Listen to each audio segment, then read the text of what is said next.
haven't sent me this.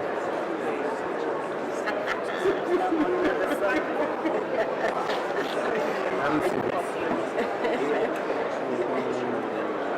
Which was It's in Uganda. you didn't put me. It's a bit far. You wouldn't. I like to explore it. I like to explore Uganda. Unless I come with my wife. Where you organize this, the one after the one I came. Right now. Our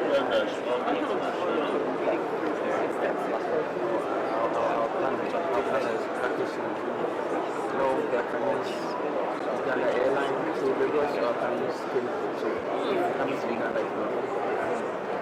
Yes. Every morning.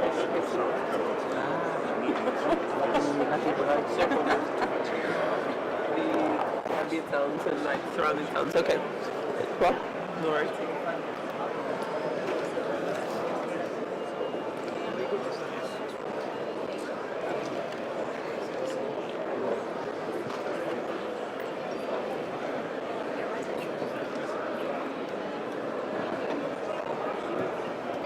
Very good welcome.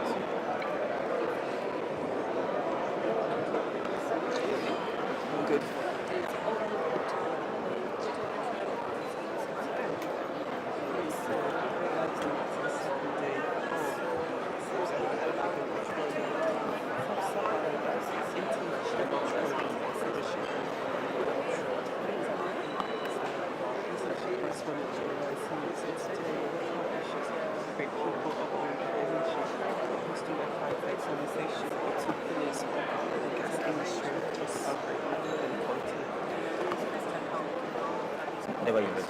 Whenever ready. Okay, we're set. Okay. Hi friends, we good to go? Yeah. Lovely. Alrighty. Sure. I should look at the camera to introduce myself or? Sure. We are set. You good?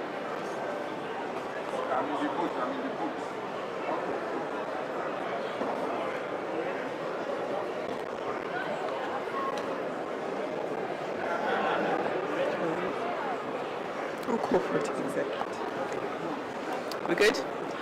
Alrighty. Well, very good morning to you all. Well, welcome to you all in our physical audience, and also a great welcome, a good morning to all of our virtual listeners. My name is ADEFEMI AKINSANYA. I am international correspondent at Arise News, and we'd like to welcome you to day 2 of the Sub-Saharan Africa International Petroleum Exhibition and Conference. Today, it is my honor to join forces with Oida Energy for the Oida Fireside conversation, where we'll be bringing to you the prospects, the experiences of 2 huge pillars in the oil and gas industry across the African continent. And it is my pleasure to welcome them both. Now, they both have very extensive profiles, and while I've had the great honor of reading through them, in the interest of time, I won't read through every single achievement and experience that you both had, even though they are extensive. But I would like to give you a formal welcome, first of all, to Proscovia N, who is the Chief Executive Officer of UNOC, the Uganda National Oil Company,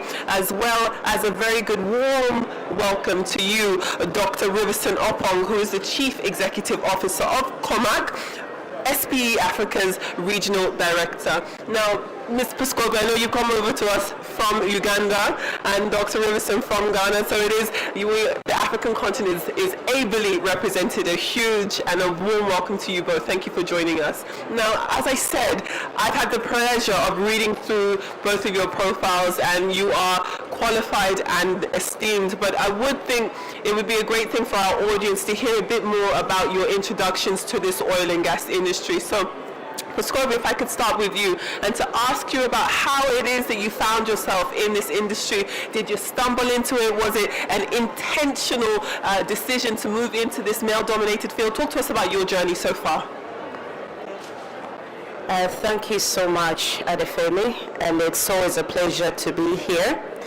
Of course, my experience in the oil and gas industry and the background, to be honest, it wasn't intentional. My dream was to be a doctor, to be a pharmacist, to be something, you know, within the medical line. Didn't work out.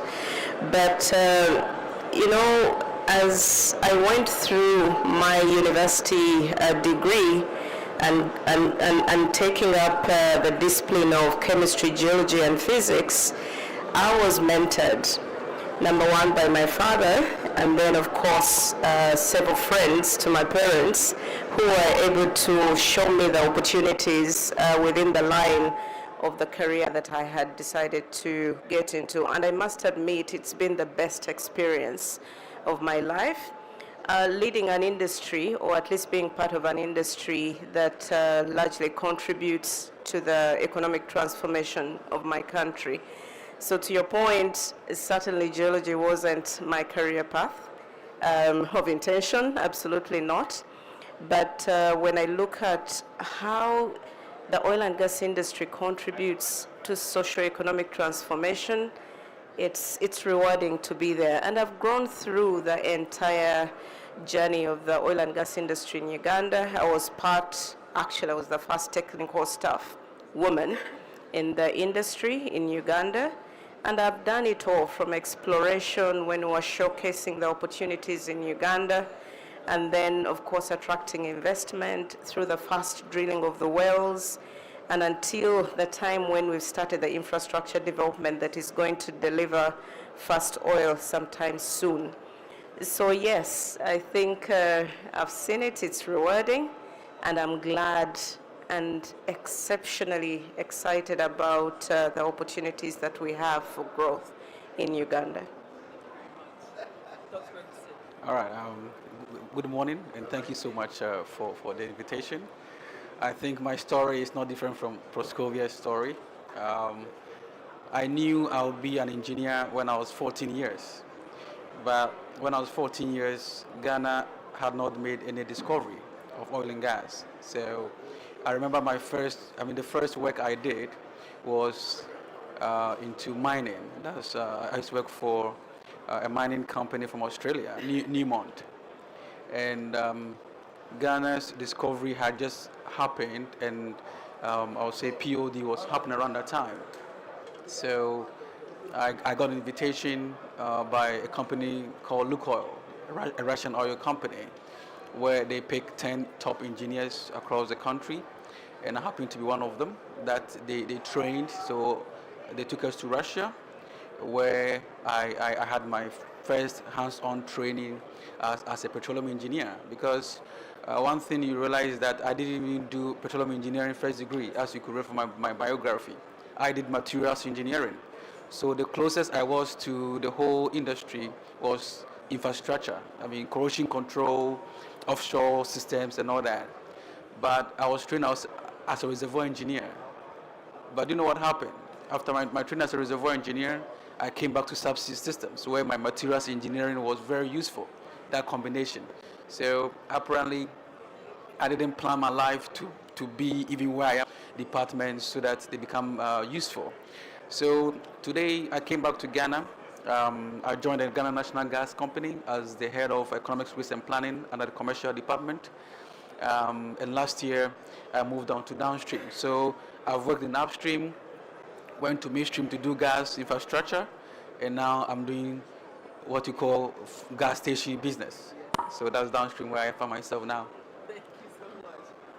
Well, thank you both for that very comprehensive introduction to your own journeys. And you actually did a really great job of talking us through your career so far. So thank you very much for that. When we're looking at oil and gas, there's always the belief that this is a lucrative industry, that this is an industry that has opportunities that will materialize into prosperity for countries, for businesses, and for individuals. So, Proscovia, I would like to ask you a pointed question to this effect. Could you describe the investment opportunities that UNOC is currently promoting in the E&P space? Thank you so much. The Uganda National Oil Company is mandated to manage the commercial interests of the state across the entire petroleum value chain. And we have quite a stock of projects that we are dealing with in the upstream, We are in partnership with Total and Sinok over the Tilenga and Kingfisher developments, and we hold 15%. And these assets are being developed in preparation for first oil. And of course, the opportunities there really related to oilfield services, subcontracting, civil works, intervention services. So there's a scope of opportunities within the upstream. Then at the back of that, as a national oil company, we also have an obligation to, replenish the reserves because we have direct investments in the refinery and pipeline. And we've decided to embark on an exploration campaign. We got a license from the ministry, and we currently have a block that we are operating as a national oil company. And the opportunities there as well is to bring on partners to work with us on the exploration campaign and bring those resources out of the ground to support the midstream infrastructure projects.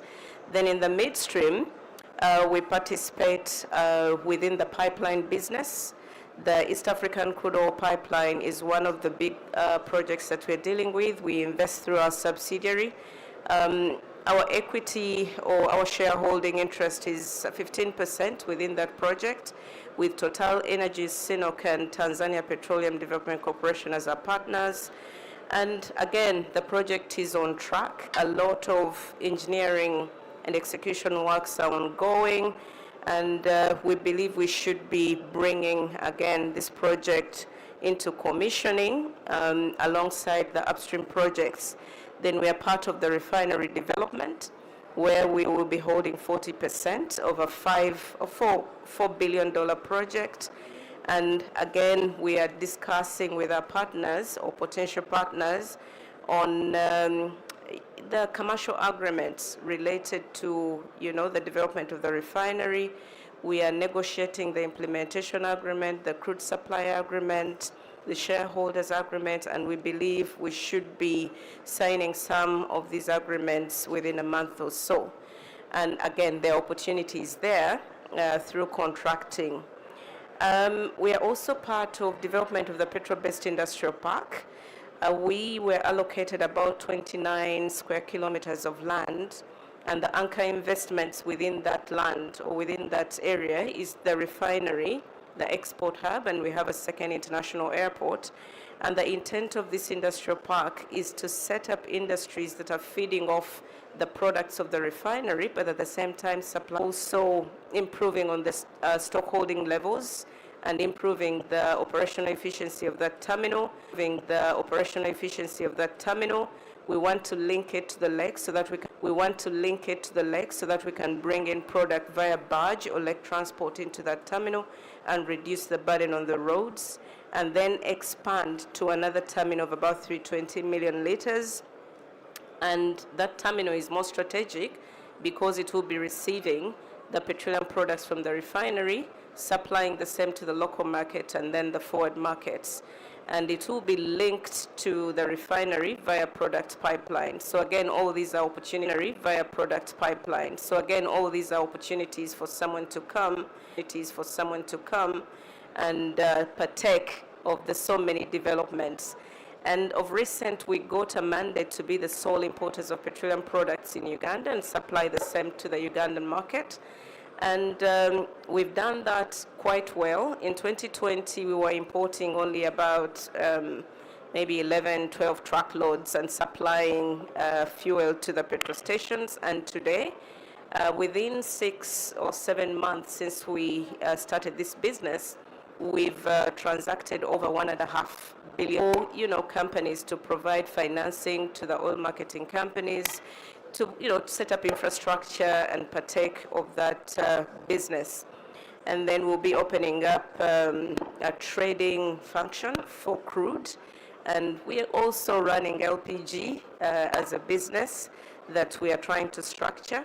So the national oil company is really having quite a diversity of projects, but with the mandate of ensuring that the state's interests are protected in those projects, but at the same time we are contributing quite a substantial amount to the nation.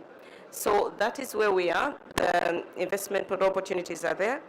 You can reach us. We have a stall in here at SAIPEC, and you can, get more details about the projects. The sector is investing close to 15 to 20 billion US dollars within 3 to 5 years, and our contribution as an NOC in terms of equity is. Let's see. Dr. Riverson, if I could bring you in here and talk to you about strategy. You are, of course, the regional director of SPE Africa. Strategy you intend to implement as, SPE Africa's regional director in order to promote cross-border collaboration and capacity building across the African continent. That's a very brilliant question. Thank you for that. And I'm always excited to talk about SPE, so I am an evangelist of SPE. As the ambassador for SPE for Africa, that's my duty, like you just rightly said. And I took over this responsibility just last year in October. And one of the first instances of setup that we looked at, even at the board level, was to set up an advisory board that will comprise of individuals across the continent.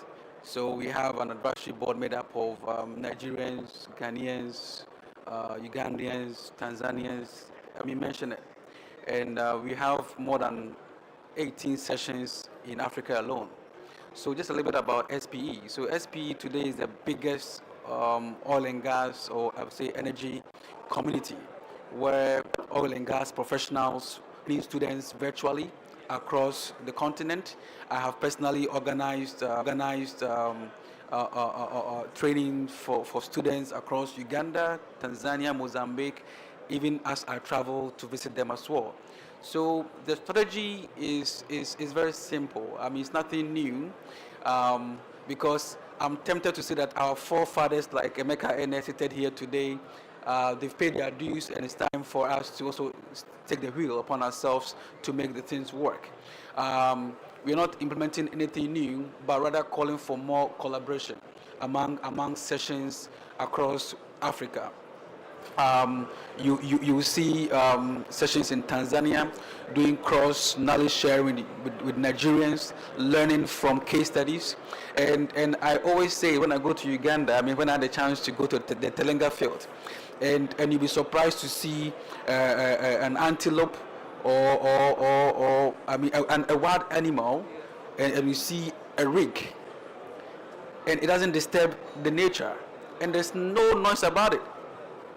But we hear stop oil, stop everything. But this is a country that has been able to develop an oil field in the midst of a safari without interrupting the livelihood of the animals. I've seen it with my eyes. So SPE gives that platforms for countries and experts like the Uganda field to showcase their experience. I think there's so much to learn from Nigeria. Personally, I think I visit Nigeria no less than 10 times a year.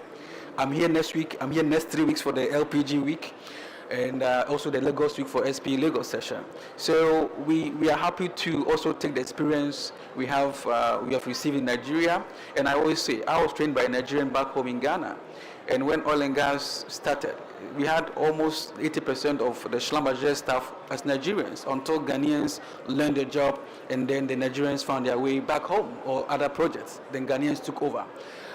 It is that same front that we allow this expertise to be shared across SPE platforms like NAIS, which is the Nigerian Annual International Conference and Exhibition that happens right here in this hotel. We have the African Gas Forum that happens in Abuja every year. We have now the Africa Technology Conference that's happening in Tanzania end of May. That's kind of an OTC Africa kind of stuff, because the SP is behind OTC as well. So in that conference, it's more technical, not strategic. It's not more of country to country stuff. It's more technical exposure. And at that conference, we expect to have engineers showcase their expertise and give us case studies that they've worked on. So talking about SPE, I can talk about SPE for 3 hours non-stop, so you have to stop me when you want to. But I think we don't end with professionals. We have something called the Energy for Me, which actually goes for those at the university and then the secondary schools. Try to let them know what the oil and gas industry is all about. I believe that if Proscovia and myself had this Energy for Me training when I was back in the university, I might have known that I had to go to the oil and gas industry, not into the mining, for sure. And today, most of the students would like to go into the oil and gas industry because of the money. Because I go to the universities and ask, why oil and gas? Money. But when you start letting them know the nitty-gritties, what they should expect, they begin to have a second thought about it. So that's what Energy for Me does. So it's like a STEM version of SPE. One more thing. SPE has something we call the Petro Wiki. So it's like a Wikipedia, but for petroleum stuff. You will not believe that we have 1 million visits every day. People come to check what some words of geology, reservoir, what it means. We have also the One Petro, where all sort of researches that are published around oil and gas and available for experts to refer. Well, thank you very much. Thank you both for those great answers just then. And you actually touched on this already in both of your answers unknowingly about the perhaps sometimes unforeseen challenges when it comes to this industry. In as much as there's so much prosperity and a lot of opportunity, I can imagine that there are lots of stumbling blocks and issues that you need to get over in order to succeed. So if we are looking at these challenges, I wonder if you could identify some of the biggest challenges to your work in the energy sector and what specifically your organizations have done to address them. That is a question for the both of you. Thank you so much. Of course, as an oil and gas industry, there's quite a number of challenges that our industry is facing. But maybe to bring the point home, from an African perspective, and Uganda included, one of the biggest challenges that we are facing is the financing of projects.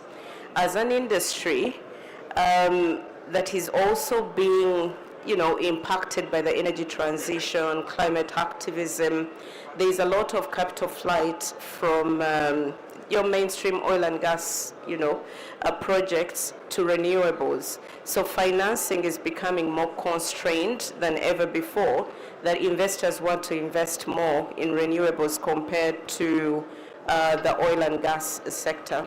However, there are some of the interventions that can be done. Of course, from an African perspective, we've seen initiatives that were also talked about in the plenary yesterday about the Africa Energy Bank, a very good initiative to support African countries in getting the right financing for such infrastructure projects. And of course, as countries, even us internally, we have to do better in terms of securing financing for some of the projects that can be supported by trade financing facilities. Why not? If you need a joint venture partner to spread the financing risk, why not bring a joint venture partner on board so that you don't independently take the financing risk? So there are things that we can do. Then the energy transition piece, and I'm glad my colleague here, Riverson, has touched on what Uganda has done. It is a challenge. Energy transition, good, we all have an obligation towards creating an environment that is not polluted, protecting Mother Earth. And there's no question about that. I think we agree. But when you look at Africa and how much we are contributing to the emissions, it's very minimal compared to our Western counterparts. But at the same time, we need that much needed energy. 600 million sub-Saharan Africans don't have access to power. How do you address that energy poverty? So I think there's no one solution for everything. The solutions have to be customized depending on circumstances and priorities for those countries. And the narrative we try to go out there and disseminate is Africa still needs connectivity. Africa needs power. We need to industrialize, and you can't do that without utilizing the energy resources. So certainly, energy transition is a big challenge, for the African countries, Uganda not excluded. And of course, to attract financing, we've done some interventions on some of the, the drilling processes that he was talking about without impacting the environment. He has touched on some of the interventions we've done: silent rigs, cluster drilling, zero flaring in Uganda, highly deviated drilling below rivers. So there's so many things. Solarization technology gives us that advantage. And we Africans, we're seated in a good space that we have the ability to do it right from the start. Unlike some of the other countries where they're retrofitting their infrastructure, countries like Uganda, we don't have to do that. We have the opportunity to leapfrog ourselves with technology and do things cleaner, efficient, and better, and deliver the much needed energy to our communities. There is one last piece I can touch on in terms of challenges: the talent flight. No question about that. Most of the Western society, the graduates are running away from oil and gas for good reasons, perhaps.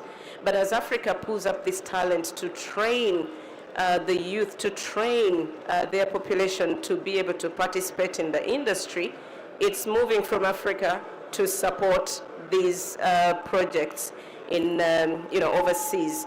So we have to look at opportunities of retaining this talent, and I'm glad SPE is one of the platforms that does this well, and also show them the bigger picture out of the oil and gas industry and how they play a critical role in socio-economic transformation. So those are some, I know the challenges are many, but I think those are the key ones that I can highlight to you. Yeah, I think she said it all, but like she said, the challenges are a lot. It's enormous. Some of them are onerous, some of them are policy-driven. Okay, the oil and gas industry, I'll tell you for a fact, that is the most dynamic industry in the world.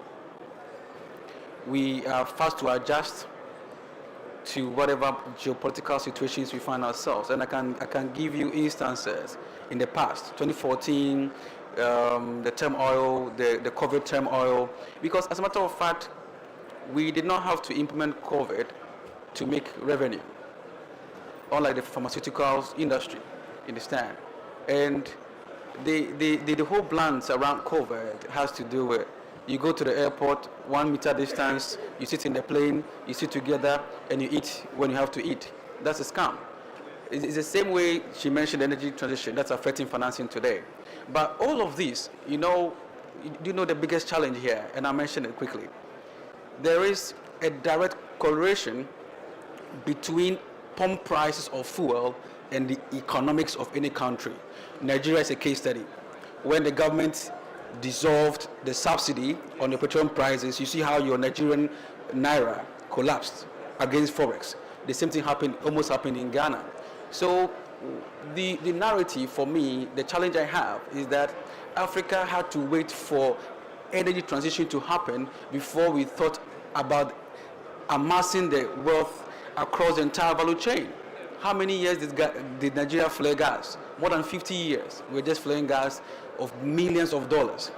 Ghana said, like Uganda is saying, no flaring policy.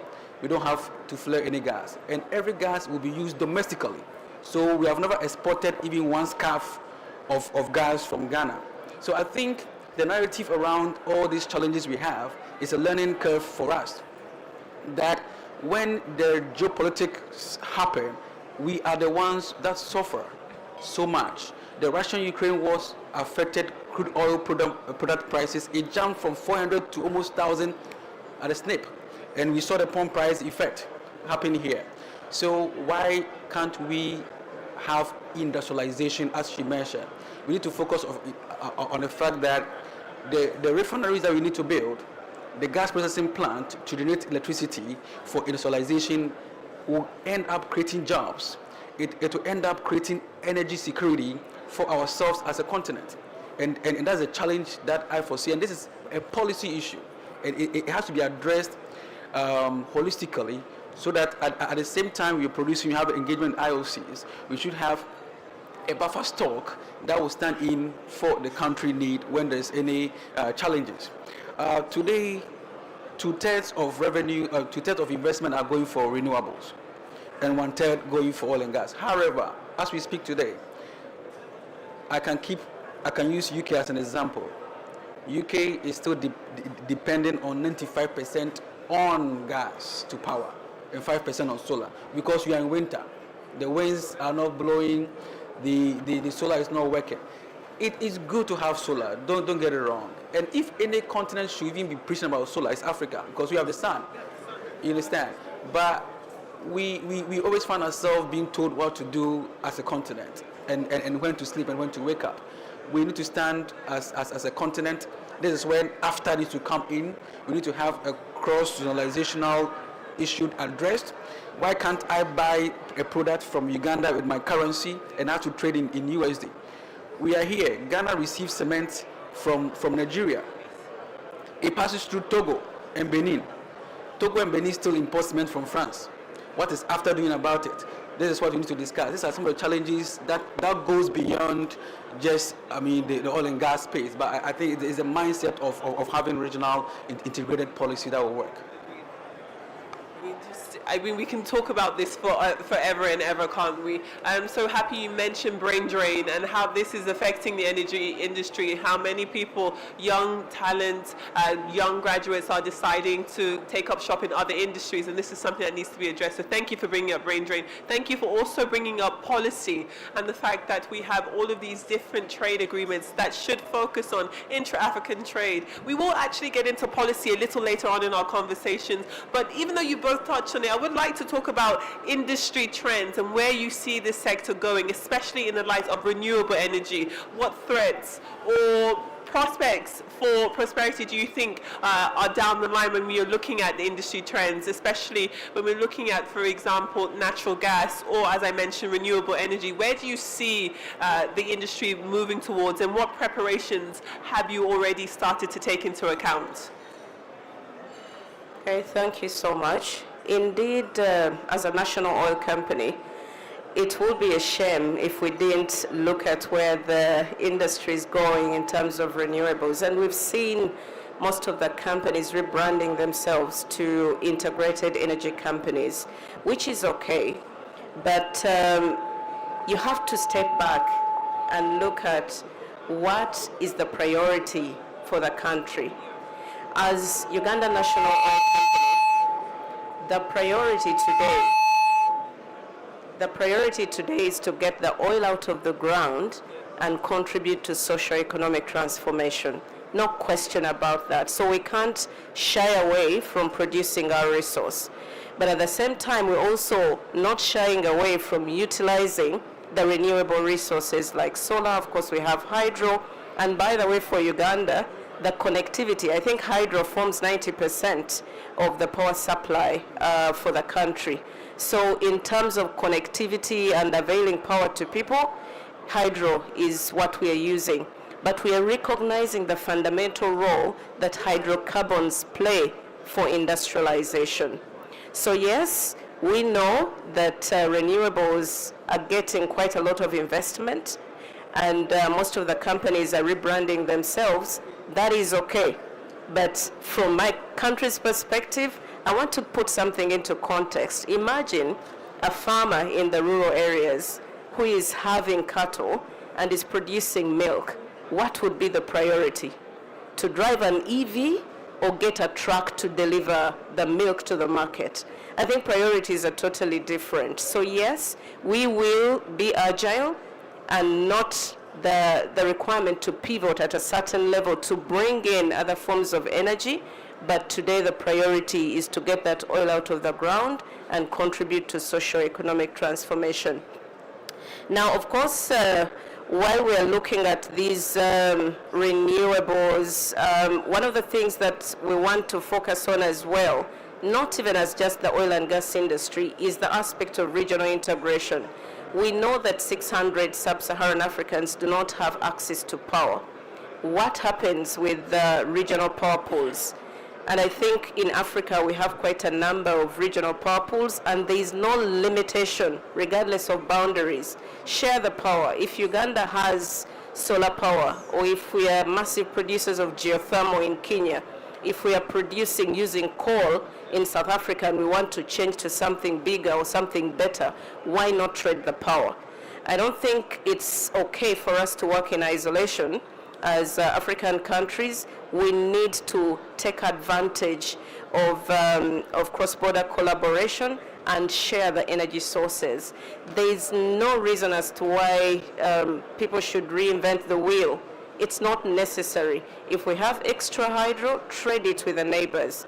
If another person has extra solar, trade it with the neighbors. I think in that way, we'll continue reducing or providing for interventions of reducing the carbon footprint, which, by the way, is very low for Africa, but nevertheless we'll continue doing what people want us to do, and also try as well to build our economies. So those are some of the aspects I can talk about. At Riverson. Yeah. All right, thank you so much. You know, the narrative of this whole energy transition didn't start today. In the early days of 2000 to 2010, most conferences, as we now discussing energy transition, were speaking about something called the peak oil concept. We were put into fear that oil and gas discoveries are going to stop. We're going to move from shallow waters to deep offshore, to deeper offshore, and there'll be no technology to develop them. And that's why I mentioned that the oil and gas industry is the most dynamic industry. You bring the problem, we give the solution. That's what we do. So it now changed to energy transition. Believe it or not, it's no more energy transition, it's now net zero. You know why? Because the demand for energy is high. It stopped increasing by 3% to 5% today, globally. Let's look at there's a global angle. Because, see, there's no country that has the highest installed coal capacity than China has. But at the same time, no country has the highest installed capacity for renewables than China does. China is a country, and I think the only country really that understands the importance of cheap fuel and sustainable fuel. They do understand the fact that there are consequences of using coal, so they've adapted to what we call the CCUS to capture the carbon emission to address net zero. So because you want to transition because of the emission. Okay, now they've captured it. What's the story again? They are driving industrialization because they know that that is what will bring the economy to stand and not fighting against any source of energy. When did hydro not become renewable? Now look at the graphs. You're going to see renewables only talking about solar and wind, and you see hydro stand alone. When we were drafting the energy transition plan, which I was a part of, I was a committee member when we were drafting it back in Ghana 2 years ago, we modeled BAU, that's business as usual. We modeled the solar. The cost involved is not easy. You already have installed capacity that you are paying for that are running on gas. We have 35% on hydro, which for me is renewable. We have 60% on gas to power, which now has been termed as a transition fuel. So when you and I don't decide, it's decided by a foreign partner who will tell you what to do and when to sleep. So bringing coal was not cheap for us, neither. But running on our gas to power made sense because gas was still cheap. It's a pipeline gas, no LNG yet. But when LNG comes, you're going to have that differential coming up. But it's still going to be cheaper than using even diesel. So we're looking at the sustainable form of energy in Ghana from the cost perspective and the implication of the environment. Nobody is preaching against energy transition or net zero. We all don't want to emit whatever into the air. That's why we have a no flaring policy, and that's why we also have the industry coming up to capturing the carbon emissions into the air. Thank you very much. I would like to, I almost want to steal your experience and offer it to not just our in-person audience, but for people watching virtually, especially younger people who are thinking about looking at this industry for their own future. What advice would you give any young person or even the younger version of yourself in order to succeed in this multifaceted, challenging, yet very rewarding industry? Oh, thank you so much. And that's an interesting question being posed to a woman who is a chief executive, but also started off as the first female technical staff within the Department of Petroleum Exploration. I think for me, this is what I've learned. It all starts from the attitude. We have to have a winning attitude. If you think that the industry is complicated, it's male-dominated, you can't thrive, then you won't. Trust me, what you send out is what you receive. If you send out negative attitude that the industry is only male-dominated, you can't make it, you can't survive, that's what you'll get back. So attitude, let's always have a winning attitude that things can be done. If Proscovia did it, you can do it. If there are other women who are lifting up the flag for other women, then, ride on the back of such people. Then the next is resilience. And maybe I didn't tell you the entire story, but I've seen the life from being a junior geologist up to heading an organization that is running the commercial interests of the state. It took a lot of resilience, facing the jungle. And I know that the Gen Zs now may not even understand what being in the jungle means and interfacing with wildlife, sometimes rebels. It's quite intense. But you have to build that muscle of resilience, and we all have it. We have the ability to withstand such pressures and then be able to build ourselves. We need to better ourselves for tomorrow. If you do not have resilience and think that everything is so hard, I'm not able to go through it, you won't be able to survive. Unfortunately, as women, we have to work twice as hard. When we joined the industry, and this is what I've learned when we were setting up the National Oil Company, we interview girls, and they come into the boardroom, you're interviewing them and you're asking them how much, or what, that last question we ask, what is your salary expectation? And they say, I can take anything. I'm here to work. I just want the job. Hey, you're not doing charity.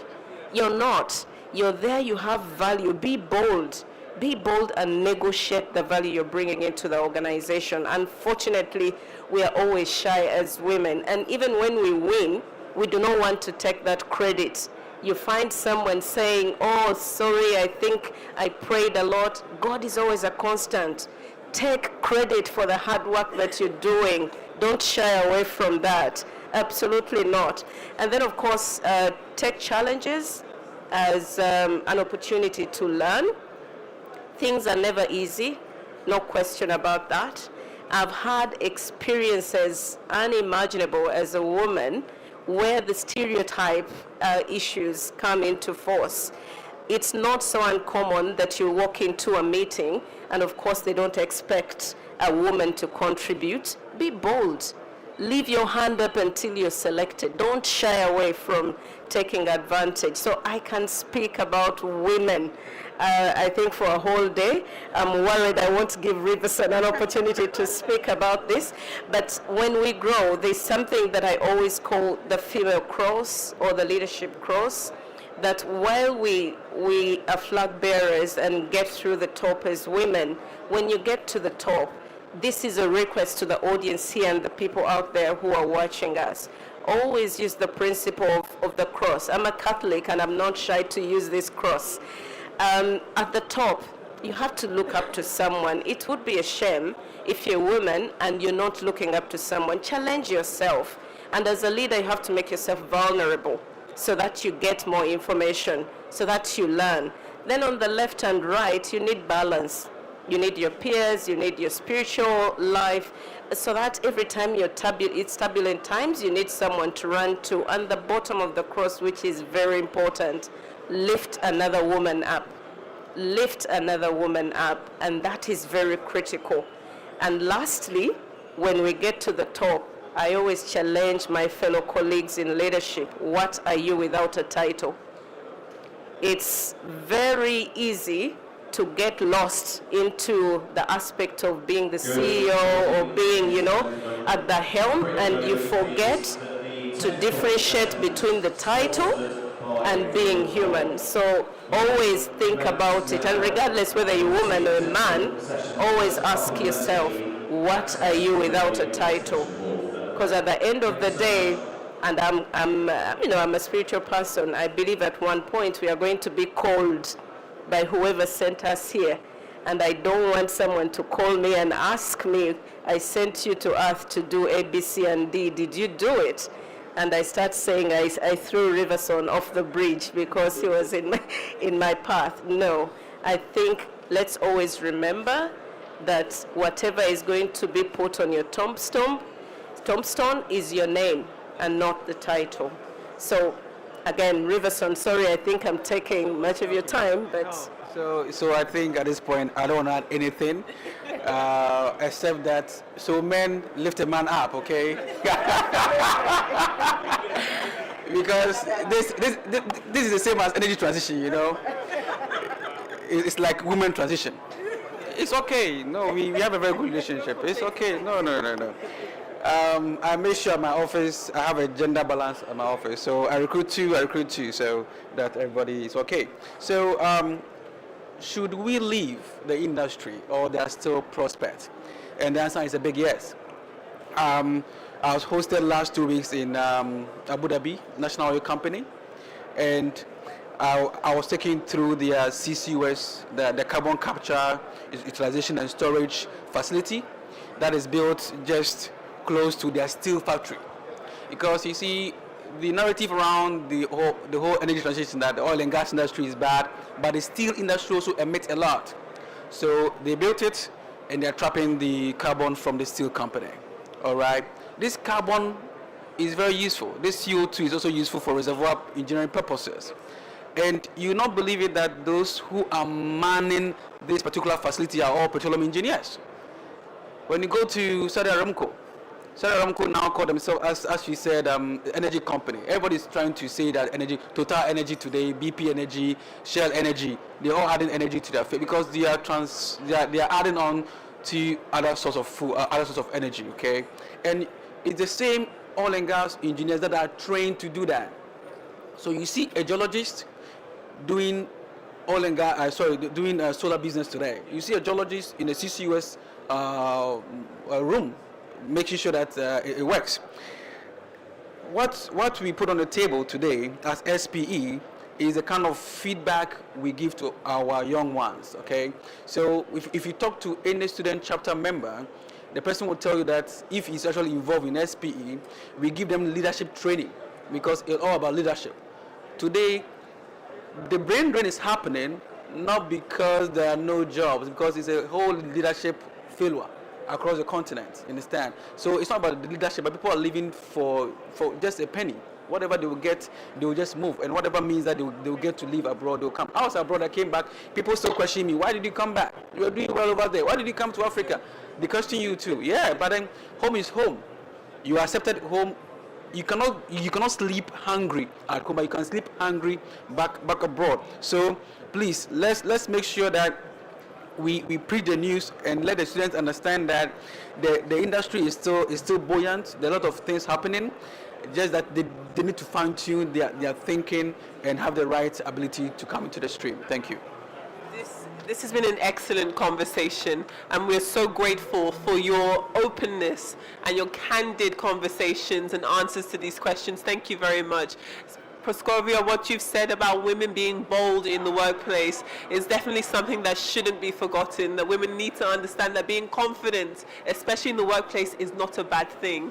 And Dr. Riverson, thank you too for sharing your own experiences when it comes to overcoming challenges. We are coming to the end of our session, but I do want to open up the prospect of a question being asked to you both, so that we can make the most of this opportunity. I wonder if anybody has a question, or whether Dr. Riverson and Proscovia have done a great job of answering. We have a question just behind you here. Madam, please do very quickly introduce yourself. Okay, my name is Victoria. I represent the Women in Energy, Oil and Gas in the industry. I'm also the National Director for Sponsorship. Thank you, Madam Proscovia and Riverside. Very interesting fire chat. And I must compliment Dr. Emeka Ene for this innovation, having this kind of fireside chat in the conference ongoing. So my question for you, Madam, I think I took down some things to add. And what strategies do you have in your educational system to encourage more STEM girls to participate in both boys, let me even just say both gender, but at least to grow in the knowledge of the industry so we don't have the kind of mistakes we are having in Nigeria and in Uganda as a young nation in the oil and gas space. So that's my question to you. And then to Oga Riverside, thank you, a pleasure for all that you have dished out today. So my own question is also in the line of STEM. I've looked through your objective for the SDG goals. I see that you didn't take the youth's arm very considerably in your plans. So do you have strategies to encourage youths in the educational system? What strategies is the SP having in Africa to encourage more participation in the education system? Thank you so much. So two more great guests. I will ask that you answer in just a minute, just in the interest of time. I know that these are quite comprehensive questions, but if you could limit your answers to a minute each. Thank you. Okay, thank you so much. Quite a stock of questions. On the ESG aspect, the National Oil Company has an ESG strategy for sure, and it starts from the board commitment for that strategy. Then out of the strategy, maybe to be specific, since I'm limited on time, we have the climate action plan, and you may have seen us quite popular in the media over a climate action plan where we are intentionally planting 40 million trees to even offset the emissions before we even emit. So we intend to be almost neutral even before we emit. And we've set up a platform where we are calling on partners, institutional partners, the technical partners, financing partners to rally efforts with us in this initiative, and that is ongoing, and so far so good. Then on the percentage of women, I think Uganda is one of the countries that has really implemented some of these aspects, starting from the board. A third of the boards, for example, the National Oil Company, is supposed to be taken up by women. So it's affirmative action. It doesn't mean that women shouldn't be qualified. Absolutely not. Affirmative action should find a qualified woman. And I always talk about that. So we have that affirmative action. And then the same to university. We always advocate for STEMs, STEM, and the Ministry of Education is quite empathetic on this. There are some institutions where women are encouraged to participate, especially the vocational training institutes. I happen to chair the Uganda Petroleum Institute Chigumba Governing Council, and one of the things we advocate for is to provide a larger quota for the girl child, again, to push them into doing these STEM subjects.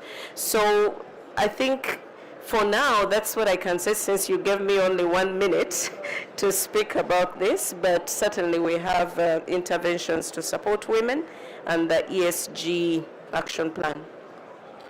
All right, thank you so much. The very first newsletter I released when I took over as the ALD, my mission actually had the young professionals and the students as the first mission. And today I'll say for a fact that the highest growing membership in Africa are the students' membership and the young professionals today. We have so many programs for the students, and like I always say, time will not permit me to mention all of them. We have scholarship programs. Back in Ghana, my company gave 8 scholarships to students across the country. Personally, 3 years ago, I traveled around the whole country, 2 weeks, visiting all the universities, and I'm not the only one doing it. It's been done in Nigeria here. And I think we even pay more attention to students than the professionals. I'll be very frank with you. Today, student membership of SP is free, is paid by Chevron. You understand? So I think it's the contrary. We do have more attention on students. We have a lot of programs, a lot of support for the students, and then internship events. I would say also field trips that are organized. I've seen the Ugandan students visiting some companies like Schlumberger and then even the national oil companies for training and all that. And this is not going to stop. It's actually even intensifying. Like I said, the number of student membership is twice the professional membership today in Africa. Other regions is the opposite. But Africa, we have a lot of students who are not even studying petroleum engineering, but they want to be part of the fraternity and want to learn whatever is happening there. So there's much more attention with STEM, with scholarships, with everything that has to do with students in our plan. Thank you so much. Thank you for your question and thank you for your answers. Again, it has been an honor to table this conversation, this fireside chat with Proscovia N, who is the CEO of UNOC, the Ugandan National Oil Company, and also Dr. Riverson O, who is the Africa Regional Director of SPE Africa and also the CEO of COMAC. Thank you both for your conversations and thank you all for being such a wonderful audience. We've been joined here by Oida Energy and it has been an honor. My name is ADEFEMI AKINSANYA. Thank you very much for all of your time here. Both guests, I know that they are very, very busy, so if you are able to snatch them for a quick one-on-one question as they make their way out, feel free to do so. But thank you very much for joining us this round. Thank you. Thank you very much, everyone, for coming. We're going to take group photos before you leave, please. 1 second. But before we start that, I would like my MD to go ahead and say something, please.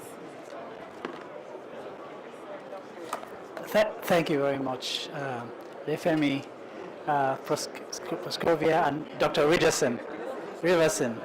Thank you very much for an excellent outing. And thank you, great audience, for your patience.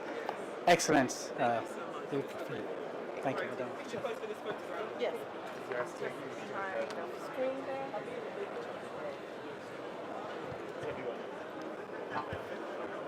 Shall present this thing to them.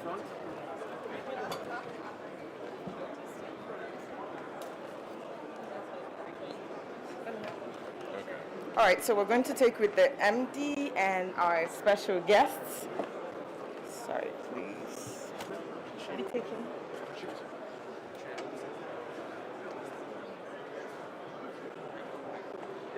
Good.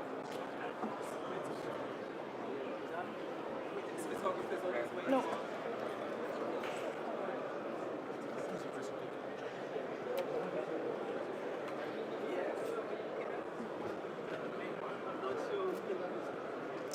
All right, so at this time we'll take the Oida associates. Please come up with the guests. Let's make it quickly.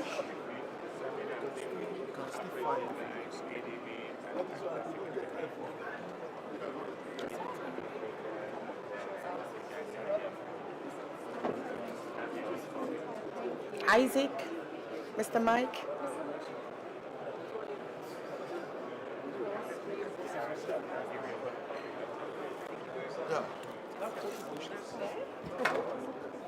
Okay, after this.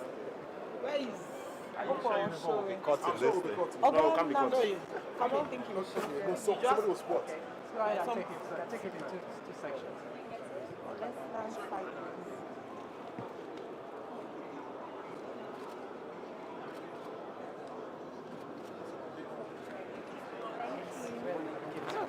Whenever you're ready. I've never been to Ghana before. Your own copy. Emeka, where's your photograph? Please, we do have a little gift for you. No, this one.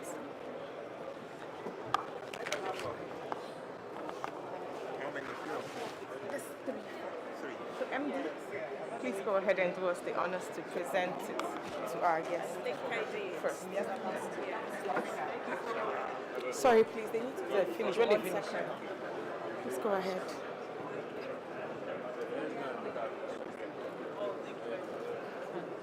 Please, our audience, don't leave. We also have something little for everyone, please.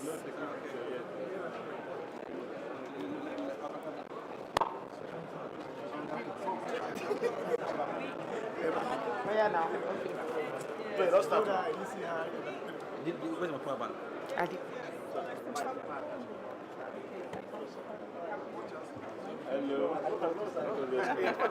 All right, let's have with Dr. Riverson. Dr. Riverson, please. Just a second. Let me take that. Thank you so much.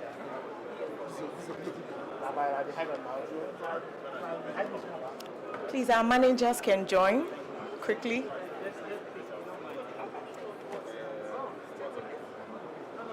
No, you can keep there.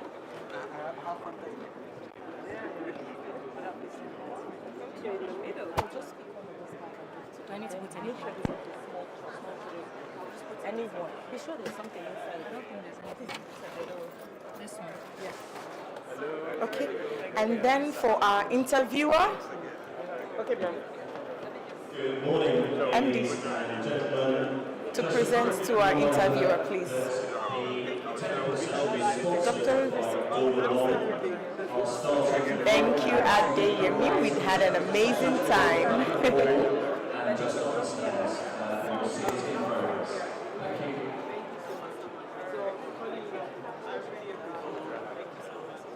Thank you. You're welcome.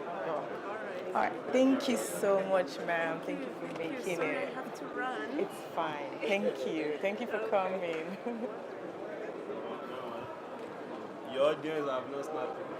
Okay, please, let's take a picture with our audience. Come up, please, quickly, because they have to leave. If you want to be part of the picture, our audience. Dr. Riverson, please, could you just give them the honors? 1 second. Ma'am? Am I not your audience? That's why I said, come up, please. Dr. Riverson, 1 second. Okay, it's okay. Oida Associates, please, let's come and take with our audience, please. CEO, sir. With my managers. I'm so sorry. Sorry.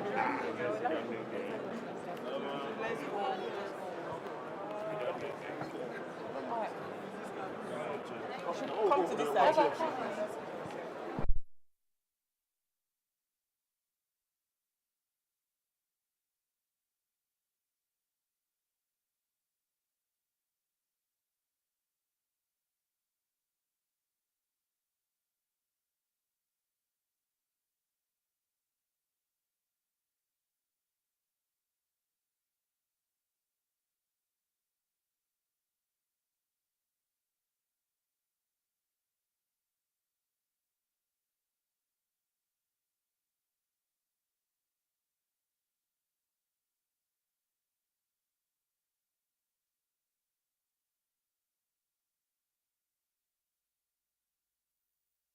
Do you have more than enough for them to come? People are likely to come from outside. That's why somebody has to stand there and guide them.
Yeah.